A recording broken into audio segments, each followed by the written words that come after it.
Aujourd'hui dans cette vidéo on va parler de pêche au rappel. C'est vrai que depuis quelques années on parle beaucoup de la coupelle et des amorçages très précis, mais de temps en temps la pêche au rappel peut se révéler très efficace, notamment quand on cherche les petits poissons comme les gardons, les rotangles, les plaquettes et éventuellement les brèmes. Donc au travers de cette partie de pêche aujourd'hui, je vais essayer de vous donner 2-3 conseils et astuces pour pouvoir améliorer vos parties de pêche quand vous allez pêcher au rappel et notamment quand vous allez essayer de sélectionner les petits poissons. Donc on va voir plusieurs points techniques en détail, notamment la préparation de l'amorce, le choix des flotteurs, le montage des lignes, les hameçons, l'installation du poste de pêche et la stratégie d'amorçage pendant la pêche.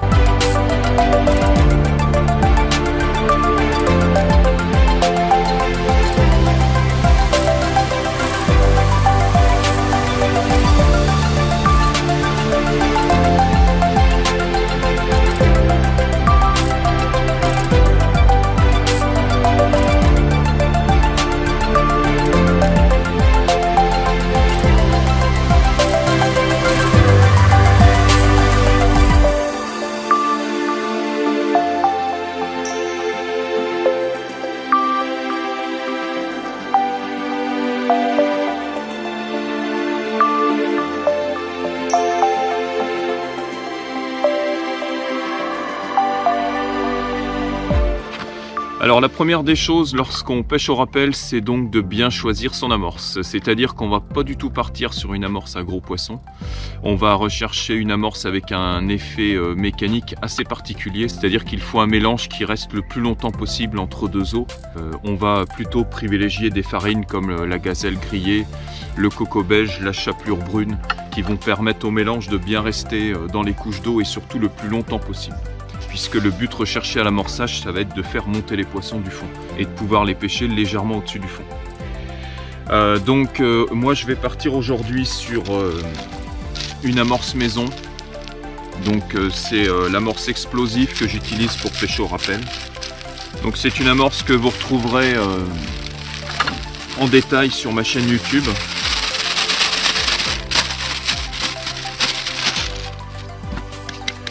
Donc c'est une amorce qui est vraiment conçue spécialement pour ce type de pêche et elle va intéresser en priorité vraiment les petits poissons blancs. Voilà, c'est une amorce très légère, ultra fine. Donc aujourd'hui je vais rechercher quand même en priorité les plaquettes. Donc j'ai ajouté à l'amorce quelques morceaux de riz soufflé qui vont rester un peu plus longtemps entre deux eaux. Alors souvent lorsqu'on pêche au rappel, on va essayer de faire une amorce la plus nuageante possible pour pouvoir attirer les poissons de loin et notamment les plaquettes qui adorent ça. Donc pour ça on va utiliser des Tracix de différentes couleurs.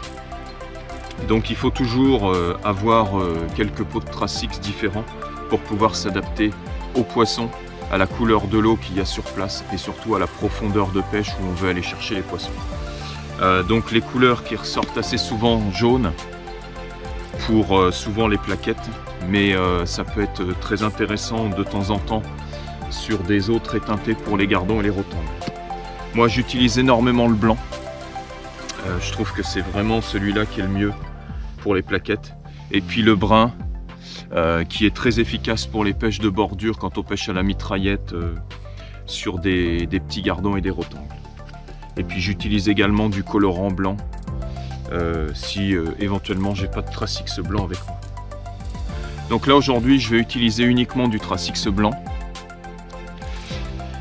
Et pour qu'il soit encore plus efficace, donc j'en mets un tout petit peu dans l'amorce.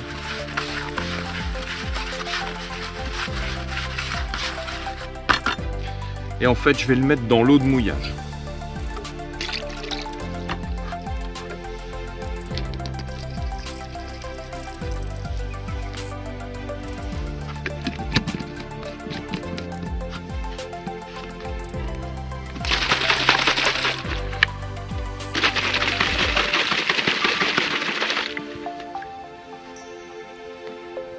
Voilà, une fois qu'on a bien mélangé,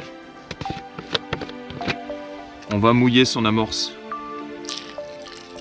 avec l'eau qui est donc imbibée de Tracix.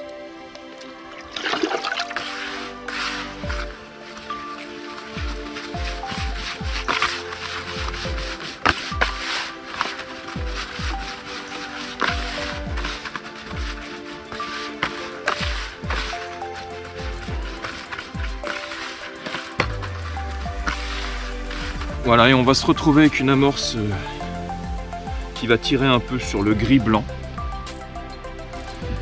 et qui va vraiment être excellente pour les plaquettes.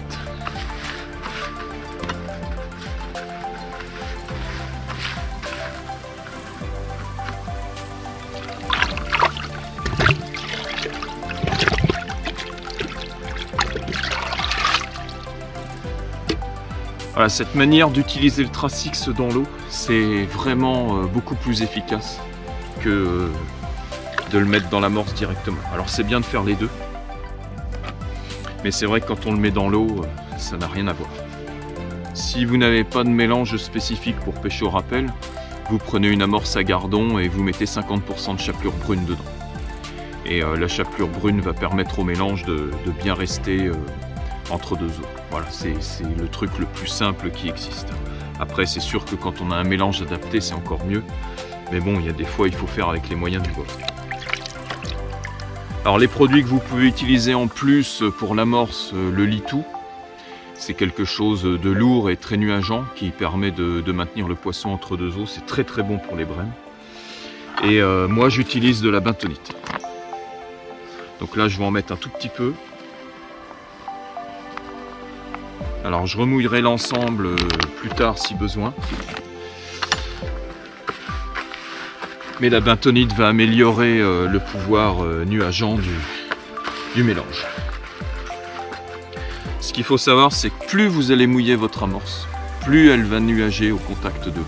Donc après, c'est à vous de voir un peu le meilleur mouillage. Mais ce qui est sûr, c'est que plus c'est mouillé, plus ça tâche arriver à la surface. Si vous voulez augmenter le nuage de vos boules d'amorce, il faut surmouiller votre mélange.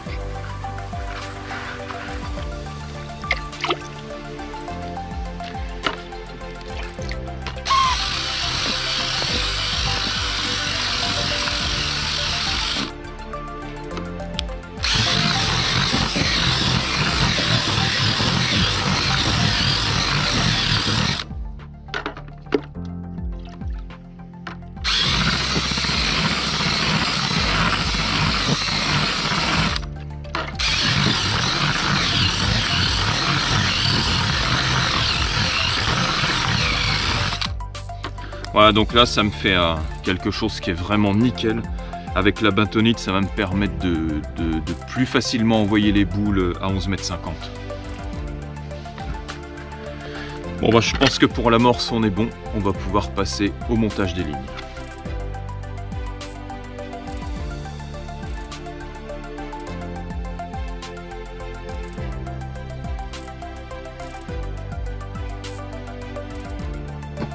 Alors pour le montage des lignes, déjà on va s'orienter sur des flotteurs assez courts qui vont se mettre en place rapidement. Quand on pêche au rappel, c'est-à-dire qu'on va faire une pêche en rythme, on a besoin de pêcher vite. Donc on va partir sur des, alors pas des flotteurs boules, mais des flotteurs un petit peu allongés. Et on va être sur des poids de flotteurs, là par exemple j'ai un 0,30 et là j'ai les deux autres, j'ai monté deux modèles en 4,12, donc c'est-à-dire à peu près 0,15.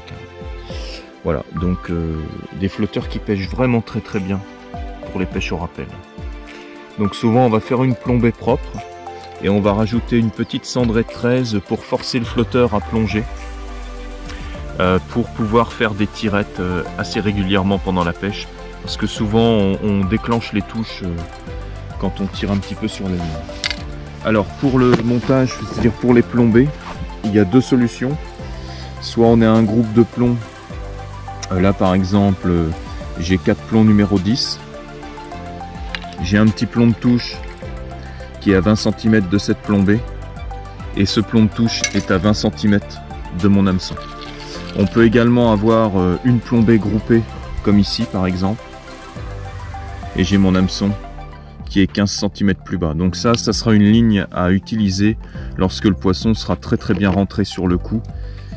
Comme ça, la plombée groupée nous permettra de descendre beaucoup plus vite sur la profondeur où le poisson va mordre. Voilà, ce qui est important également, c'est de toujours bien marquer son fond pour savoir à quelle profondeur lèche évolue pendant la pêche. Voilà, il faut toujours marquer un repère de fond sur ses kits pour savoir où on en est pendant la pêche. Voilà, c'est toujours le point de référence, ça reste quand même le fond.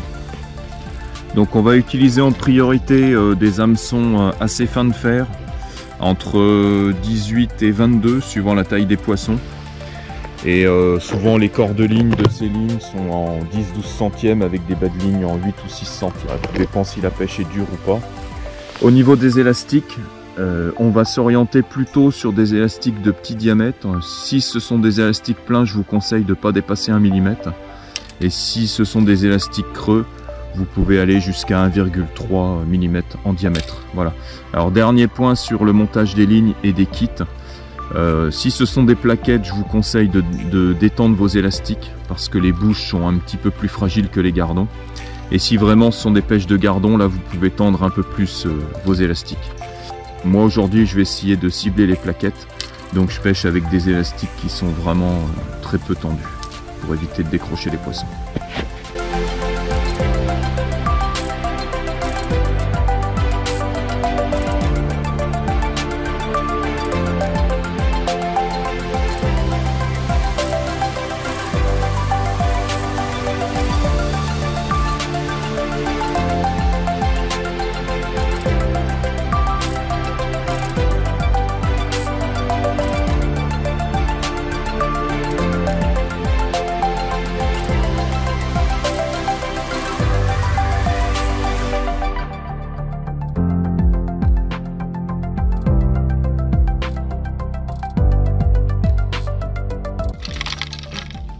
Alors pour le poste de pêche, en fait il faut faire en fonction de ses habitudes de pêche.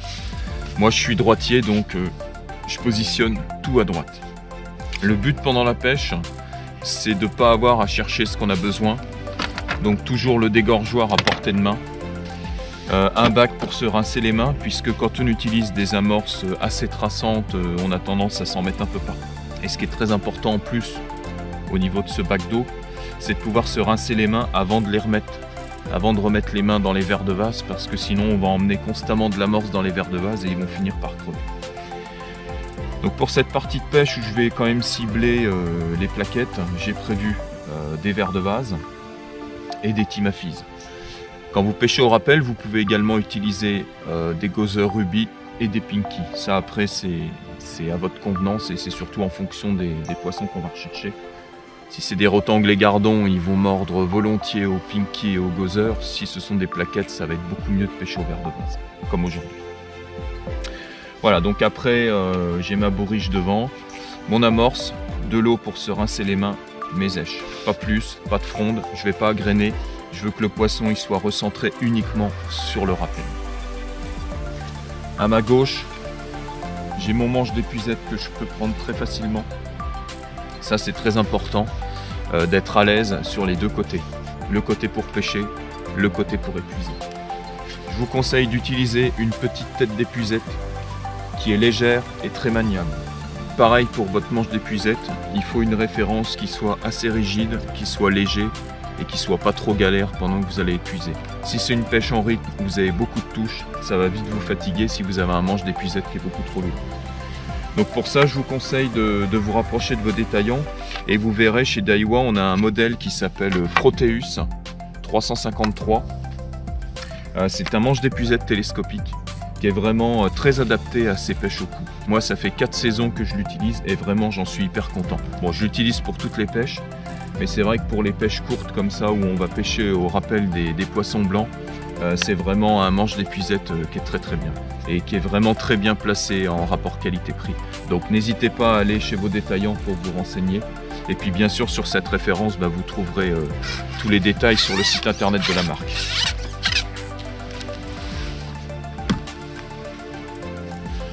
Donc voilà pour le poste de pêche.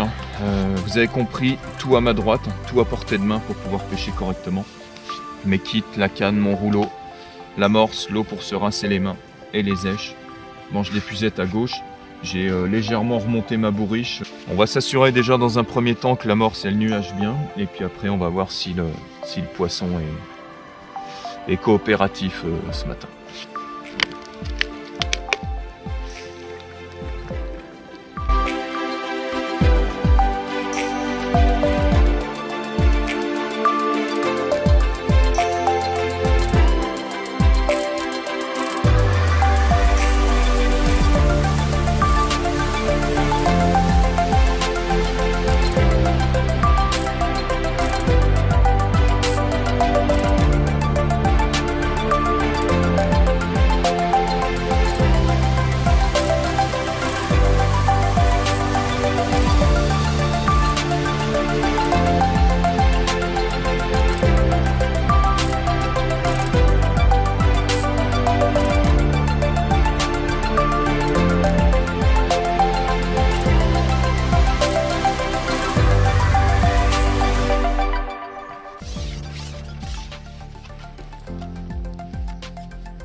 Alors pour le rythme d'amorçage, ça va se faire un petit peu en fonction des touches.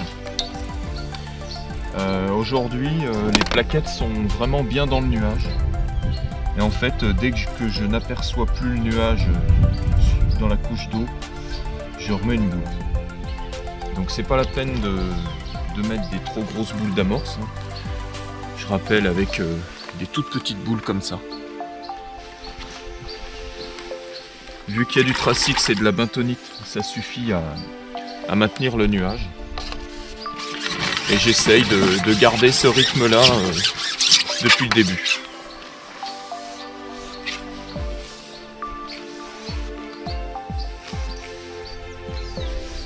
Alors souvent on me pose la question de la stratégie d'amorçage du départ quand on pêche au rappel. Donc vous pouvez très bien mettre des boules sur le fond, ça ne dérange pas la pêche. Simplement il faut en mettre un petit peu moins et il faut essayer d'intéresser le poisson sur le rappel. Donc c'est bien de faire un point de fixation sur le fond avec 4 ou 5 boules. Mais après il faut vite commencer le rappel pour pouvoir faire monter le poisson dans le nuage. Là je suis sur un plan d'eau qui est vraiment pas profond. Il y a à peine 90 cm d'eau à 13 mètres. Et donc j'ai choisi de ne pas mettre de boules sur le fond au départ. J'ai commencé ma pêche direct au rappel. Voilà, le rappel il doit vraiment se faire en fonction de l'humeur des poissons. Moi je dirais que plus vous avez de la touche, plus il faut augmenter le rythme de rappel. Si le poisson répond bien, je pense qu'il faut y aller. Pour le ramener toujours dans le nuage et l'intéresser au maximum aux boules d'amorce qui tombent en surface.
Pour la distance de pêche, c'est pareil, il n'y a pas vraiment de règles définies. Je dirais pas que c'est où on pêche le plus loin qu'on a le plus de chances de prendre des poissons.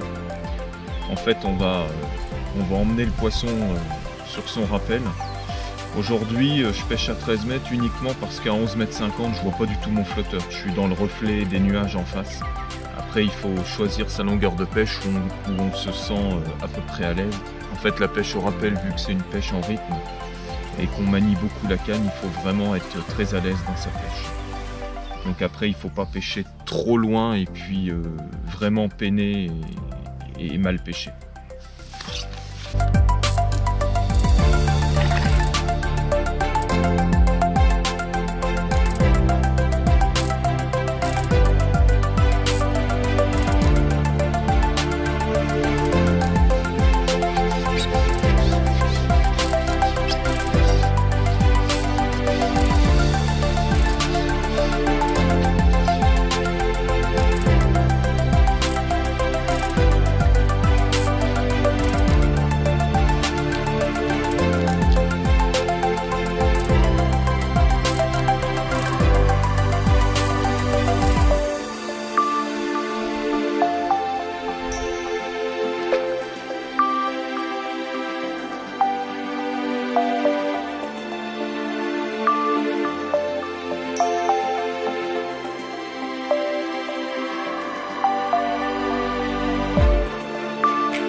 En tout cas, j'espère que ces quelques conseils et astuces vous permettront d'améliorer vos parties de pêche, surtout quand vous allez pêcher les poissons blancs.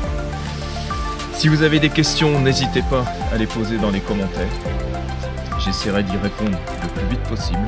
Et puis je vous dis à bientôt pour de nouvelles vidéos.